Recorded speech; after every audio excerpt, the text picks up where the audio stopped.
الحمدللہ رب العالمین والصلاة والسلام علی سید الانبیاء والمرسلین وعلی آلہ واصحابہ اجمعین اما بعد فاعوذ باللہ من الشیطان الرجیم ان اللہ یحب التوابین ویحب المتطہرین صدق اللہ تعالی مولانا العلی العظیم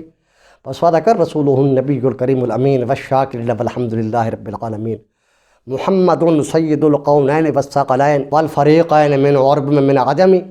مولا صلی وسلم دائما ابدا علی حبیبک خیر الخلق کلہم اللہم صلی علی محمد وعلی آل محمد مبارک وسلم۔ سامعین کرام، آج میں ایک ایسے مسئلے پر گفتگو کروں گا کہ جس مسئلے کو ہمارے مسلمانوں نے نظر انداز کر دیا ہے، کیونکہ اللہ کریم جو ہے پاکیزگی حاصل کرنے والوں کو پسند کرتا ہے کہ جڑا بندہ پاکیزہ ہوئے، صاف ستھرا ہوئے، وہ اللہ کا محبوب بن جاتا ہے۔ کہ مجھے دوست نے فون بھی کیے یہ مسئلہ پوچھنے کے لیے، میں نے سوچا کہ اس پر ایک ویڈیو بنا دوں تاکہ مسلمانوں کا اس کے اندر فائدہ ہو، اور جن کو اس مسئلے کا پتہ نہیں ان کو تاکہ اس مسئلے کا پتہ چل جائے۔ کھڑے ہو کر پیشاب کرنے میں 4 حرج ہیں، یعنی 4 گناہ ہیں، کیونکہ آج کل مسلمانوں نے لباس ایسا پہننا شروع کر دیا ہے جی، بیٹھ سکتے ہی نہیں، ظاہر ہے کہ کھڑے ہو کر پیشاب کریں گے 4 گناہ ہوں گے۔ کھڑے ہو کر پیشاب کرنے میں 4 حرج، 4 گناہ ہیں۔ اول کون سا ہے؟ اول یہ ہے کہ بدن اور کپڑوں پر چھینٹے پڑنا، جسم و لباس بلا ضرورت شرعیہ ناپاک کرنا، یہ حرام ہے، کیونکہ فقہاء کرام نے فرمایا ہے کہ انما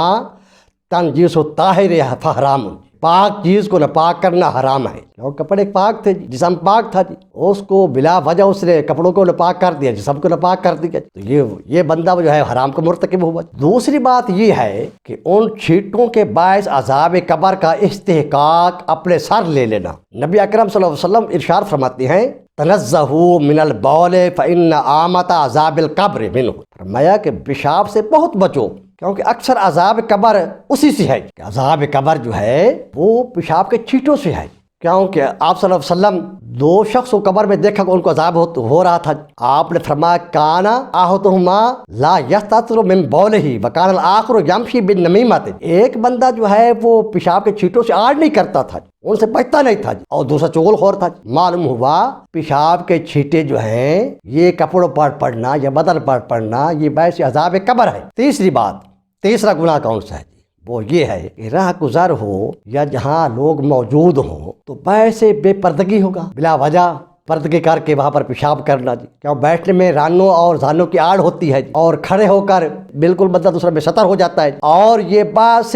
لعنت الہی ہے، بلا وجہ اپنے آپ ننگا کرنا لوگوں کے سامنے، تو یہ کیا ہے؟ یہ لعنت الہی ہے، اللہ تعالیٰ کی طرف سے لعنت ہے اس پر۔ کیوں کہ حدیث پاک میں آپ صلی اللہ علیہ وسلم ارشاد فرماتے ہیں لعن اللہ الناظر والمنظور الیہ، جو اس پر، یعنی کہ آپ نے فرمایا جو دیکھے اس پر بھی لعنت، جو دکھائے اس پر بھی لعنت ہے، جو بندہ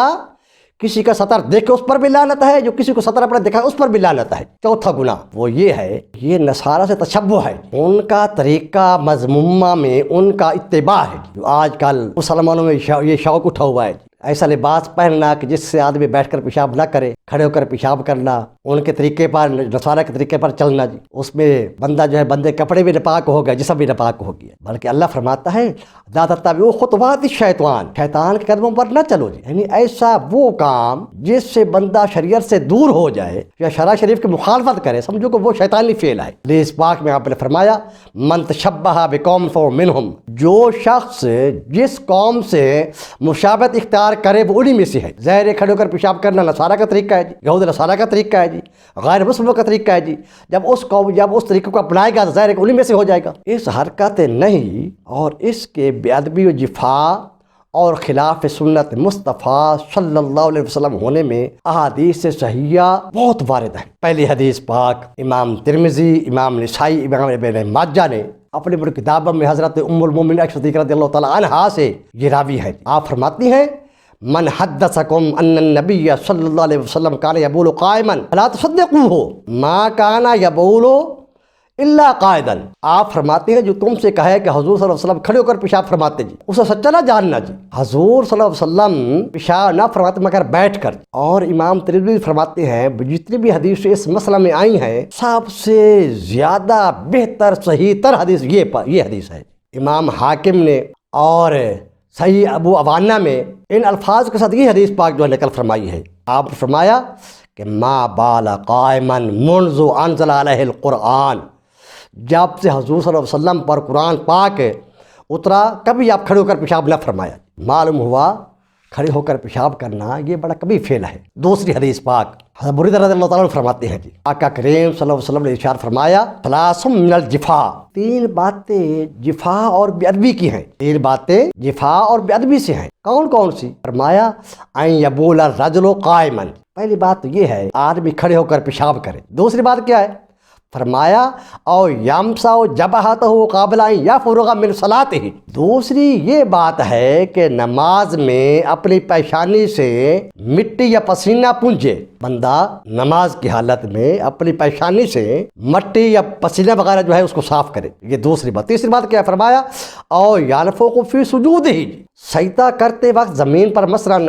غبار صاف کرنے کو پھونکا مارے، سجدے کی جگہ پر پھونک مارے، بھائی وہاں سے غبار وغیرہ مٹی وغیرہ صاف کر۔ فرمایا یہ تین چیزیں اسلام میں شرع شریف میں یہ جفا اور بے ادبی کی ہیں، کھڑے ہو کر پیشاب کرنا بے ادبی ہے۔ تیسری حدیث پاک، یہ دو حدیثیں جو میں نے پیش کی ہیں نا جی، بلکہ تین وہ قولی حدیثیں ہیں۔ اب یہ حدیث پاک یہ بھی قولی ہے، امام ترمذی نے، ابن ماجہ نے، بہقی نے امیر المومنین حضرت عمر فاروق رضی اللہ تعالیٰ عنہ سے یہ روایت کی ہے۔ آپ فرماتے ہیں قال رآنی النبی صلی اللہ علیہ وسلم ابول قائما، فرماتے ہیں کہ مجھے کھڑے ہو کر آقا صلی اللہ علیہ وسلم پیشاب کرتے دیکھا۔ فرمایا کہ یا عمر لا تبولا قائما، فرمایا عمر کھڑے ہو کر پیشاب نہ کیا کر، فما بول تو قائما بعد، فرمایا اس کے بعد پھر میں نے کھڑے ہو کر پیشاب نہیں کیا، میرا آقا نے فرما دی۔ حدیث نمبر 4 ابن ماجہ نے، بہقی نے حضرت جابر رضی اللہ تعالیٰ عنہ سے روایت کی ہے، سرکار صلی اللہ علیہ وسلم فرمایا نہا رسول اللہ صلی اللہ علیہ وسلم ان یبول الرجل قائما، فرمایا کہ آپ نے فرمایا کہ کھڑے ہو کر پیشاب کرنے سے منع فرمایا، آپ آدمی کھڑے ہو کر پیشاب نہ کرے۔ یہ تنزہوا والی حدیث جو میں نے پیش کی ہے، پیشاب کی چھینٹوں سے بچو جی، وہ اور یہ 4 حدیث سے ملا کے کل یہ 5 حدیث ہوگی قولی جی۔ رہی حدیث حضرت حذیفہ رضی اللہ تعالیٰ عنہ کی، جو لوگ اس کو دلیل پیش کرتے ہیں جی، وہ حدیث میں آپ کو سناتا ہوں کہ حضرت حذیفہ فرماتے ہیں رضی اللہ تعالیٰ عنہ، اتى النبی صلی اللہ علیہ وسلم سباتۃ قوم فبال قائما، آپ صلی اللہ علیہ وسلم قوم کے یعنی کہ ڈھیر پر تشریف لائے، آپ نے کھڑے ہو کر پیشاب فرمایا۔ یہ حدیث جو ہے یہ قولی نہیں ہے، یہ حدیث فعلی ہے، صحابی دیکھ رہے ہیں سرکار پیشاب فرما رہے ہیں۔ اچھا، ایک حدیث پاک کو محدثین کرام علماء کرام نے فرمایا ہے کہ یہ حدیث حضرت عائشہ رضی اللہ تعالیٰ عنہ کی جو حدیث پاک اس سے یہ منسوخ ہے۔ کیوں کہ حضرت حذیفہ رضی اللہ تعالیٰ عنہ کی روایت جو ہے وہ آخری دور کی نہیں ہے جی، عائشہ رضی اللہ تعالیٰ عنہ کی جو حدیث پاک ہے وہ آپ کو وصال تک آپ نے دیکھا، آپ کے افعال مبارکہ پر مطلع رہی اور آخری عمل کو اپنایا جاتا ہے جی، لہٰذا آپ کے آخری فعل پر بھی عمل ہوگا، کیونکہ یہ حدیث عائشہ رضی اللہ کی جو حدیث ہے وہ آخر میں حدیث پاک ہے، بلکہ وصال و کمال تک آپ کی حدیث پاک ہے، وہ حذیفہ والی حدیث پاک جو وہ پہلے کی ہے۔ ایک جواب تو یہ کہ حدیث عائشہ سے منسوخ ہے جی۔ دوسری حدیث پاک حضرت ابو ہریرہ فرماتے ہیں جی کہ آپ صلی اللہ علیہ وسلم جو ہے، جو آپ نے جو پیشاب فرمایا ہے نا جی، وہ آپ کے ران کے اندرونی طرف زخم کی وجہ سے جی، جس کی وجہ سے آپ بیٹھ نہیں سکتے تھے جی، کھڑے ہو کر پیشاب فرما رہی ہے۔ اور تیسرا جواب یہ ہے، حضرت امام ابو القاسم عبداللہ بن احمد بن محمود بلخی رحمۃ اللہ تعالیٰ علیہ، وہ اپنی کتاب بقول الاخبار و معرفت الرجال میں فرماتے ہیں کہ حدیث حذیفہ جو ہے یہ کبھی منکر ہے، یہ روایت جو ہے کبھی منکر ہے، بہت کبھی ہے، منکر ہے، اور بعض زندیق لوگ جو اس کو بیان کرتے ہیں، جو اسلام میں فطرہ چاہتے ہیں نا جی، وہ ایسی وہ باتیں بیان کرتے ہیں۔ امام علی رحمۃ اللہ علیہ فرماتے ہیں جی، فرماتے ہیں ھذا کلام سوء لا یساوی سماعہ، فرمایا یہ برا کلام ہے جی، اس کو سننا بھی صحیح نہیں ہے، کیونکہ جس کلام میں آپ صلی اللہ علیہ وسلم کی شان اقدس میں عیب نکلتا ہو یا کوئی نقص پیدا ہوتا ہو تو اس کلام کو سننا بھی حرام، اس کو بیان کرنا بھی حرام۔ خیر، یہ تو ائمہ حدیث نے اپنے اقوال پیش کیے، اور اللہ تعالیٰ کی توفیق سے میں یہ کہتا ہوں، اعلیٰ حضرت فرماتے ہیں، اعلیٰ حضرت امام اہل سنت امام محمد رضا خان بریلوی رضی اللہ تعالیٰ عنہ فرماتے ہیں کہ اللہ تعالیٰ کی توفیق سے میں کہتا ہوں کہ نبی کریم صلی اللہ علیہ وسلم سے ایک بار یہ فعل وارد ہوا، اور صحیح حدیث پاک سے ثابت ہے کہ روز نزول قرآن سے آخری عمر اقدس تک کہ عادت کریمہ ہمیشہ بیٹھ ہی کر پیشاب فرمانے کی تھی، جو صحیح حدیث سے ثابت ہوا، کیونکہ آپ صلی اللہ علیہ وسلم نے کھڑے ہو کر پیشاب کرنے کو جفا بے ادبی فرمایا، اور متعدد احادیث مبارکہ اس میں نہیں اور ممانعت کی آئی۔ ایک بات. دوسری بات یہ ہے کہ جس ٹائم فعل اور قول میں تضاد آ جائے اس ٹائم قول واجب العمل ہوتا ہے. آپ یہ دیکھیں کہ یہ 5 احادیث مبارکہ قولی ہیں جی، ایک حدیث پاک فعلی ہے جی، اور ان 5 حدیثوں کو تمام ائمہ حدیث نے ان حدیث کو صحیح فرمایا ہے، حسن فرمایا ہے. معلوم ہوا اگر ایک آپ سے کوئی ایسا شروع میں ہو گیا ہے تو آپ خود فرما رہے ہیں کہ نزول قرآن سے لے کر آخر عمر تک، وصال بکمال تک آپ نے بیٹھ کر ہی پیشاب فرمایا ہے. آپ کی عادت مبارکہ تھی. اور میرے مسلمان بھائی جو کھڑے ہو کر پیشاب وغیرہ کرتے ہیں وہ اپنے آپ کو عذاب جہنم کا مستحق بنا رہے ہیں.